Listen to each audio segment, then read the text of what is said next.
नमस्कार दर्शकों, आपके साथ मैं हूं विवेक शर्मा और आप देख रहे हैं उत्तर बंगाल एवं सिक्किम का 24x7 television news channel S K live. अब बढ़ते आज की प्रमुख खबरों पर विस्तार। स्वाद व गंध महसूस न होना कोरोना के हो सकते हैं लक्षण, स्वास्थ्य मंत्रालय ने जारी किया गाइडलाइंस। स्वाद और गंध का पता न चलना भी कोरोना वायरस के लक्षण हो सकते हैं। इस संबंध में स्वास्थ्य मंत्रालय ने एक गाइडलाइंस जारी किया है। इस गाइडलाइंस में इन दो लक्षणों को शामिल किया गया है। विश्व स्वास्थ्य संगठन ने भी इन दो लक्षणों को कोरोना वायरस के लक्षणों में शामिल किया है। इससे पहले विश्व स्वास्थ्य संगठन के निर्देशों के अनुसार बुखार, खांसी, थकान, बलगम, पूरे शरीर में दर्द, नाक बहना, गले में खराश और दस्त को कोरोना के लक्षणों में रखा गया था। मंत्रालय की ओर से जारी गाइडलाइंस के अनुसार खाने पीने की चीजों का स्वाद नहीं आना और गंध पहचानने की क्षमता अचानक खत्म हो जाना कोविड-19 का लक्षण हो सकता है। ऐसे लक्षण वालों को तत्काल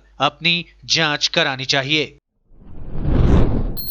पतंग उड़ाने के दौरान मार्केट कॉम्प्लेक्स की छत से गिरकर एक किशोर की मौत। कोरोना महामारी के इस दौरान पश्चिम बंगाल के सिलीगुड़ी में पतंग उड़ाने के दौरान छत से गिरकर एक किशोर की मौत हो गई। सिलीगुड़ी के हैदरपाड़ा मार्केट कॉम्प्लेक्स में शनिवार दोपहर को इस घटना के बाद पूरे इलाके में हड़कंप मच गया। जानकारी के अनुसार किशोर उस इलाके का निवासी बताया जा रहा है। इधर घटना की जानकारी मिलते ही वार्ड के कोऑर्डिनेटर सत्यजीत अधिकारी और भक्तिनगर पुलिस मौके पर पहुंचकर घटना की छानबीन शुरू कर दी। वहीं पुलिस शव को पोस्टमार्टम के लिए भेजकर घटना की जांच शुरू कर दी है। जानकारी के अनुसार यह किशोर अपने कुछ दोस्तों के साथ पतंग उड़ा रहा था। इस बीच उसका पतंग हैदरपाड़ा मार्केट कॉम्प्लेक्स की छत के बीच जा फंसा। वहां से पतंग लाने के दौरान अचानक वहां लगा प्लास्टिक के टीन का शेड टूट गया और वह नीचे जमीन पर गिर पड़ा। घटना स्थल पर ही उसकी मृत्यु हो गई। घटना के बाद से पूरे इलाके में शोक की लहर दौड़ पड़ी। पश्चिम बंगाल में कोरोना वायरस से 12 और लोगों की हुई मौतें, मृतकों की संख्या पहुंची 468। पश्चिम बंगाल में शनिवार को कोरोना वायरस संक्रमण के कारण 12 और लोगों की मौतें हो चुकी है, जिसके बाद संक्रमण से मरने वालों का आंकड़ा 468 पहुंच गया है। संक्रमण के 454 नए मामले सामने आने के बाद राज्य में कोरोना के कुल मामले 10,698 हो गया है। स्वास्थ्य विभाग ने यह जानकारी दी। विभाग की तरफ से जारी मेडिकल बुलेटिन में कहा गया कि ये सभी 12 लोगों की मौतें अन्य बीमारियों के कारण हुई है, जिनमें कोविड-19 के लक्षण थे।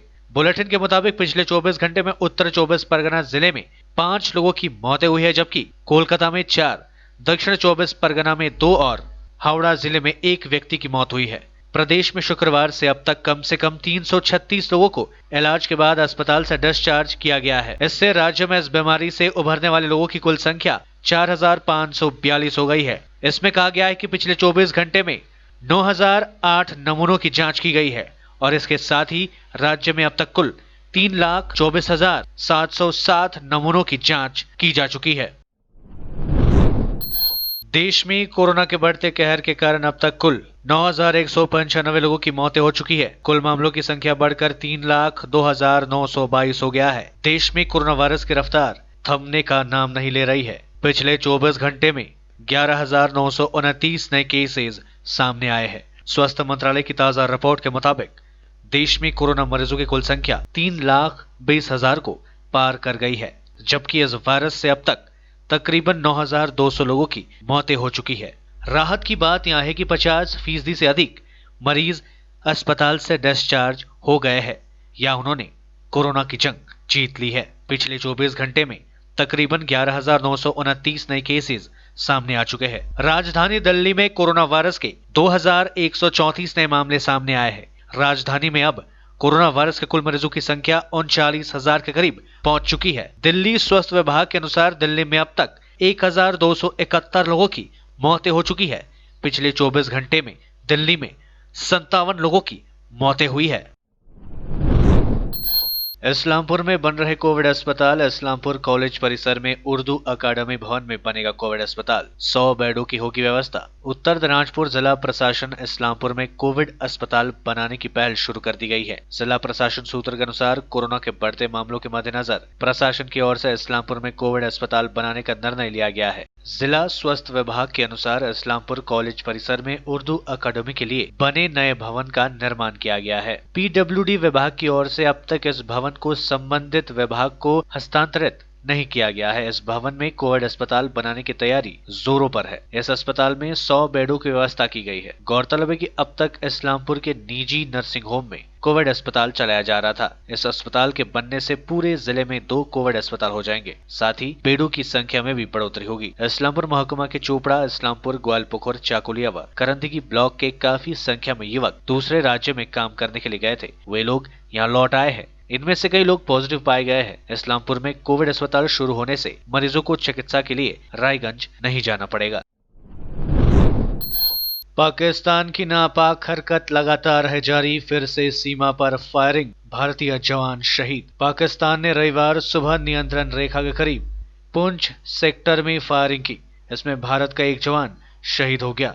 भारतीय सेना भी पाकिस्तान की तरफ से हो रही गोलीबारी का माकूल जवाब दे रही है। शनिवार को भी पाकिस्तान की तरफ से फायरिंग की गई थी। भारत ने भी जवाबी कार्रवाई की थी। पाकिस्तान जम्मू कश्मीर में LOC पर अशांति फैलाने से बाज नहीं आ रहा है। नियंत्रण रेखा पर उस पार से पाकिस्तानी सेना भारत के गांवों को निशाना बनाकर गोले दाग रहे हैं। इस साल जनवरी से जून तक 6 महीने में पाकिस्तान ने 2027 बार संघर्ष विराम का उल्लंघन किया है। हालांकि हर बार भारतीय सेना ने इसका माकूल जवाब दिया है। इस दौरान जम्मू कश्मीर में 100 से अधिक आतंकी मारे जा चुके हैं। लेते हैं छोटा सा ब्रेक, फिर मिलेंगे ब्रेक के बाद। 100% आयुर्वेदिक दमा-दमन किट प्राप्त करें और अपने फेफड़ों को बिना किसी दुष्प्रभाव के घातक वायरस से लड़ने की शक्ति बढ़ाएं। फेफड़ों की ताकत बढ़ाने और साथ ही साथ एलर्जी, खांसी या फिर ब्रोंकाइटिस और अस्थमा जैसी बीमारियों से भी लड़ने के लिए राहत देती है दमा-दमन किट। इस किट में आप पाएंगे दमा-दमन सिरप, दमा-दमन चूर्ण, दमा-दमन हर्बराज हर्बल टी,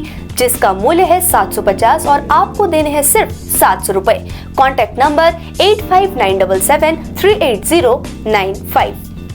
आपके विजुअल एडवर्टीजमेंट के लिए SK लाइव ही बेस्ट ऑप्शन है। SK लाइव का इस क्षेत्र में 24 घंटा टेलीविजन, एंड्रॉइड ऐप और वेबसाइट पर प्रसारण होता है। सोशल मीडिया पर भी हम उपलब्ध हैं। हमारी व्यूवरशिप 9 लाख से अधिक है। सिक्किम, हैथवे और NXT डिजिटल पर, दार्जिलिंग और कालिम्पोंग में दोनों हैथवे और CCN सेटअप बॉक्स पर, इस्लामपुर से लेके मैनागुड़ी हैथवे पर, सिटी केबल पर सिलीगुड़ी और आसपास, नक्सलबाड़ी से पानी टंकी तक NXT डिजिटल में। तो सोचिए नहीं, कॉल करें 7908554308। ब्रेक के बाद आपका फिर से स्वागत है। बढ़ते हैं खबरों की तरफ। अब सऊदी अरब में तेजी से बढ़ता जा रहा है कोरोना वायरस का संक्रमण। इस साल रद्द हो सकती है हज यात्रा। दुनिया में अब तक 78.59 लाख लोग हुए हैं कोरोना वायरस से संक्रमित। दुनिया में कोरोना वायरस से अब तक 4,32,168 लोगों की मौतें हो चुकी है। वहीं संक्रमितों का आंकड़ा 78,59,593 पहुंच गया है। अब तक 40,35,448 लोग ठीक हो चुके हैं।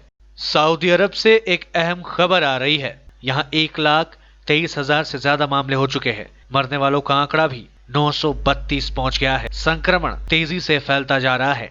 मीडिया रिपोर्ट्स के मुताबिक सऊदी सरकार इस साल हज यात्रा पर रोक लगा सकती है। सऊदी अरब में संक्रमितों की संख्या तेजी से बढ़ रही है। शनिवार रात तक यहां 1,23,000 से ज्यादा मामले सामने आए। 932 लोगों की मौतें हो चुकी है। मीडिया रिपोर्ट्स में दावा किया गया कि सऊदी सरकार इस साल हज यात्रा रद्द करने पर विचार कर रही है। माना जा रहा है कि इस हफ्ते आखिरी फैसला लिया जा सकता है। हर साल करीब 20 लाख मुस्लिम हज के लिए यहाँ आते हैं। सऊदी प्रशासन ने मार्च से ही लोगों से अपील की थी कि वो इस साल हज यात्रा की योजना ना बनाएं। किराए पर मिलेगा ऐतिहासिक यूरोपियन क्लब के अधिकारियों का फैसला। जलपाईगुड़ी के 100 साल से भी अधिक पुराने यूरोपियन क्लब को किराए पर देने का निर्णय लिया गया है। जलपाईगुड़ी यूरोपियन क्लब के अधिकारियों ने शनिवार को यह जानकारी दी। उन्होंने बताया कि क्लब के अस्तित्व को बचाने के लिए फिलहाल इसे किराए पर देने का फैसला लिया गया है। इतना ही नहीं, उन्होंने कहा कि हाल ही में क्लब को लेकर गलत प्रचार किए जाने की बातें सुनने को मिली। उन्होंने कहा कि ऐतिहासिक इस क्लब को हेरिटेज के रूप में घोषित किए जाने की मांग को लेकर क्लब की ओर से हेरिटेज कमीशन में आवेदन किया गया था, लेकिन आज तक इस बारे में कमीशन की ओर से किसी प्रकार की कोई निर्देश या सुझाव नहीं दिया गया है। इन अधिकारियों ने बताया कि क्लब की दीवार में झाड़ियां उगने लगी है, दीवार चटकने लगे हैं। पैसे के अभाव के कारण इसका सही रखरखाव नहीं हो रहा है। इन सब कारणों से फिलहाल क्लब को सामाजिक कार्यक्रमों के लिए किराए पर देने का निर्णय लिया गया है। কোনো হয়নি, কিন্তু আমরা ভবিষ্যতে করব। মানে টাকার দরকার, টানানোর পরে কি করবেন? আমরা সব রকম অনুষ্ঠানই করবো, মানে ভাড়া দিবেন? বিয়ে বাড়ি কিংবা অন্যান্য সমস্ত অনুষ্ঠান করবো। কারণ আছে ধরুন কলকাতার বড় বড় ক্লাব, দেখুন টাজি ক্লাব বলুন, ক্যাডার ক্লাব, সবাই বিয়ে অনুষ্ঠান করছে। আপনারাও করবেন? আমরা করবো for the benefit of the club. ক্লাবটা যদি বাঁচে, জলপুরের সাথে ইতিহাস জড়িয়ে আছে ক্লাবটা। সমাজ মিউজিয়াম বা কিছু হয়? মিউজিয়ামে কোনো প্রশ্নই আসে না। কোনো রক্ষণাবেক্ষণ? একটা ক্লাব, গিল্ড মেম্বারদের যাতায়াত আছে, আর এখানে মিউজিয়ামে কী রাখবে? মিউজিয়ামে একটা পুরো কীর্তি রাখতে হয়, ওটা কীর্তি রাখার কিছু নেই। আর এখানে তো রেগুলার মেম্বারদের যাতায়াত আছে, এটা না তো যে একটা হন্টেড হাউসের মতো পড়ে আছে, তা তো না। कोरोना वायरस के बढ़ते प्रभाव को देखते हुए सरकार के द्वारा लॉकडाउन की घोषणा की गई है। इस बीच देश के तमाम वर्ग के लोग इससे प्रभावित हुए हैं और सबसे ज्यादा प्रभावित गरीब व असहाय लोग प्रभावित हो रहे हैं। सिलीगुड़ी की तमाम स्वयंसेवी संस्थाएं, आम लोग, राजनीतिक पार्टी के सदस्य अपने सामर्थ्य के अनुसार लोगों की सेवा करने में जुटे हुए हैं। इसी क्रम में सालुगड़ा सोशल वेलफेयर ऑर्गेनाइजेशन के द्वारा गरीब असहाय लोगों के बीच सेवाएं प्रदान करने का दौर लगातार जारी है। इसी क्रम में ऑर्गेनाइजेशन की तरफ से खोलाचंद फाफरी इलाके के रहने वाले एक रिक्शा चालक को 1 महीने का खाद्य सामग्री प्रदान की गई।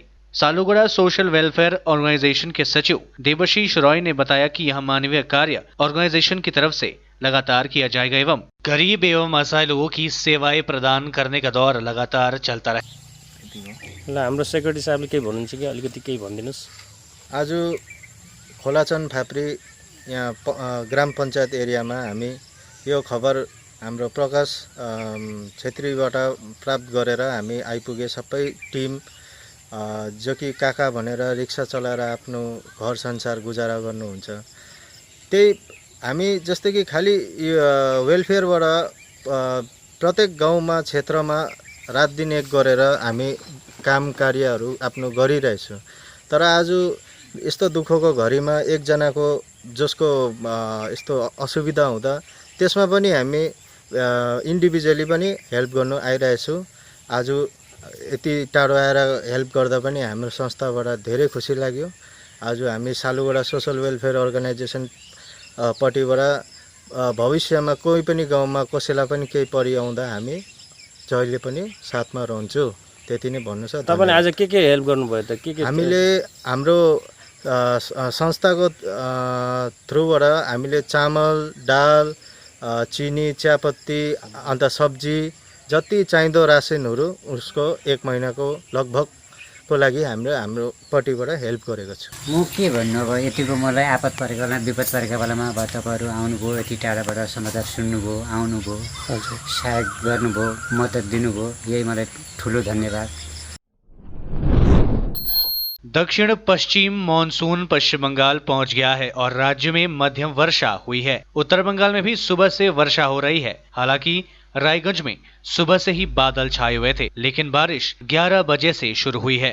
चूंकि आज रविवार है इसलिए लोग घर पर ही है, लेकिन इसके बावजूद बाजार करने और अन्य कार्यों को लेकर परेशानी हो रही है। उत्तर बंगाल के ज्यादातर जिलों में सुबह से ही हल्की से मध्यम वर्षा हुई है। जलपाईगुड़ी के पॉलिटेक्निक कॉलेज के सामने आज रविवार को हुई सड़क दुर्घटना में एक मोटरसाइकिल चालक घायल हो गया। पुलिस से मिली जानकारी के अनुसार बारिश के कारण मोटरसाइकिल चालक फिसल गया और एक गाड़ी ने उसको धक्का दे दिया। गंभीर रूप से घायल उस व्यक्ति को जलपाईगुड़ी सुपर स्पेशलिटी अस्पताल। বাইক ছিল? হ্যাঁ বাইক ছিল। এই কি বাইকে লাগছে? হ্যাঁ। আর আপনার গাড়িতে ধাক্কা লাগছে? আমার না ধাক্কা লাগে সামনে পড়ে গেছে। আমি ভাবছিলাম কি কলেজ বীরেন স্যার ছেলে আছে, কিন্তু আমি এটা বুঝতে পারি নাই। হ্যাঁ, এটা বীরেন স্যার ছেলে না, এটা বাপ্পা না, এটা অন্য ছেলে। কি করছে? হ্যাঁ, কোথায় কি করছে জানি না। তোকে কি করলো? ধাক্কা মারছে? না, আমি ছেলেটাকে দেখে এখন বুঝলাম কি যে এটা বীরেন স্যার ছেলে না। এটা কিছু না, স্লিপ স্কিড করে গেছে, বাইকটা স্কিড করে ওই 4 চাকা যেটা ছিল 4 হুইলার, ও অনেক বাঁচানোর চেষ্টা করেছে, তার নিচে চলে গেছে, ও অ্যাক্সিডেন্ট হয়েছে, এখন ওকে হসপিটালে পাঠিয়ে দেওয়া হয়েছে। কি মনে হচ্ছে প্রত্যক্ষভাবে, কি মনে হচ্ছে প্রাথমিকভাবে? যে প্রাথমিকভাবে মনে হচ্ছে না, প্রাথমিকভাবে এই যে আমাদের যে গাড়ির চাকাগুলো যেটা আছে স্কিড করছে ফুললি, আর কোনো প্রবলেম না, গাড়ি ফুললি স্কিড করছে, ভেজা। আর হচ্ছে এলএনটির যে মাটিগুলো যাচ্ছে, এই মাটিগুলোর জন্য বালিগুলো জমে যাচ্ছে, তার ফলে केसটা। तो आज के लिए बस इतना ही और मुझे दीजिए इजाजत और देखते रहिए SK लाइव, आपका समय आपकी खबर। धन्यवाद।